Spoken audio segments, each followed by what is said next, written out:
Hello everyone and welcome back to another video on the channel. Today I'm going to be reviewing 1917, which is a World War I movie directed by Sam Mendes, which is technically a 2019 movie. So this will not be part of my quest to watch 100 movies of 2020, but I will see it Underwater tomorrow. So look out for a review for Underwater, subscribe for that. But let's get into 1917, and I did make my best movies of the year list already, but I do think this one would have just barely cracked my top 10. It probably would have hit that 10 spot on there, so you guys want to go back and look at my list and retroactively add that in there. I really love this movie, and I think what is really special about it is it's not your typical war movie in a lot of different ways. The way that it's filmed, for one, the way that its story is not really about the war. It's not really about the battles. It's more about this character and this message that he has to give and this mission that he has and this struggle of just pure willpower of just he has this mission. He needs to complete this mission because a lot of people's lives depends on him to successfully give this message to the 2nd Battalion that's on its way to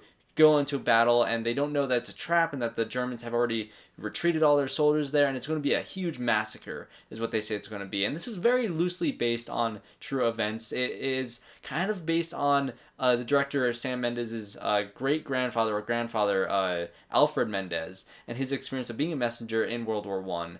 And even the main actor has some connections with his great uncle or something like that, with being in World War I, being a messenger. So it's very loosely based on those two stories. George MacKay plays that main soldier, and I really thought what this movie did differently from other war movies is that it really focuses on this character and his journey. And I think of the two soldiers, one of them has a brother in the 2nd Battalion, so he has a lot of motivation to go on this mission. He has a lot of wants to, he wants to get there, he wants to get to his brother, he wants to basically save his life, along with all the thousands of other soldiers that's about to go march into battle.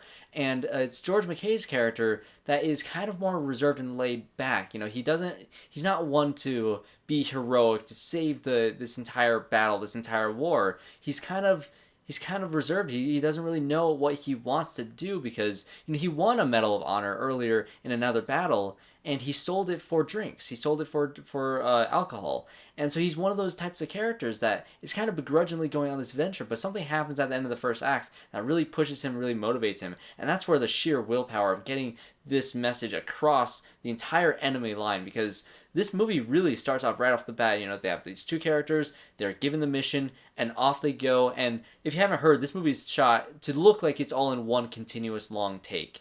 And the technical aspects of this movie is just incredible. How they have to maneuver all these extras around, have everybody on their marks doing exactly what they need to do at exactly the right time. There's a scene where they're in these trenches, because obviously this is World War I, so you're in these very claustrophobic trenches, and there's this one wider part where maybe there's 30, 40 people crammed in this small area, and they go to the right side of this group, and the camera goes on the left side of the group, and they have to have some little area where crew can or extras can go and move over so the camera can slide through, and the camera start up behind them, and by the end of the shot or the end of that one camera move, the camera's now in front of the characters. And it does that a lot where something happens, something slows down the characters so the camera can get on the other side of them so we can see their reactions, we can see their faces, and we can see the dialogue that they're giving. And I think this movie really excels in its technical aspects, of course, but really in all the smaller moments I thought the movie really shined. There's one scene in particular with this French woman that they meet on the journey, and it's a very small and quiet scene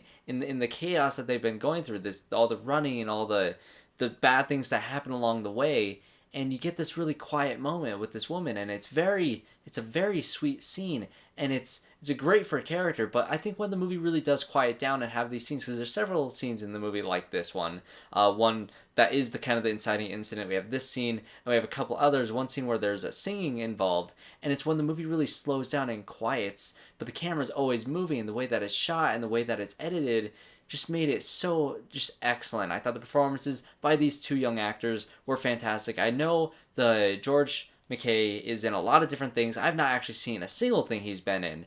So they did kind of choose two unknown actors to take on this role, but it was really solid. The performances were great. The character was great. The ending was actually a lot more emotionally impactful than I thought it was going to be. The technical aspects is just mind-blowing. There are several times where I was just like, how in the world did they pull this off? Yes, you get to see a couple of camera shakes when they take it off the tripod. Saying it like that sounds like it's much more more, obvious than it is, but it's very subtle. And I think the movie just does a great job technically, and it's not just a gimmick. It is a gimmick to have a movie shot like in one take, like in Birdman.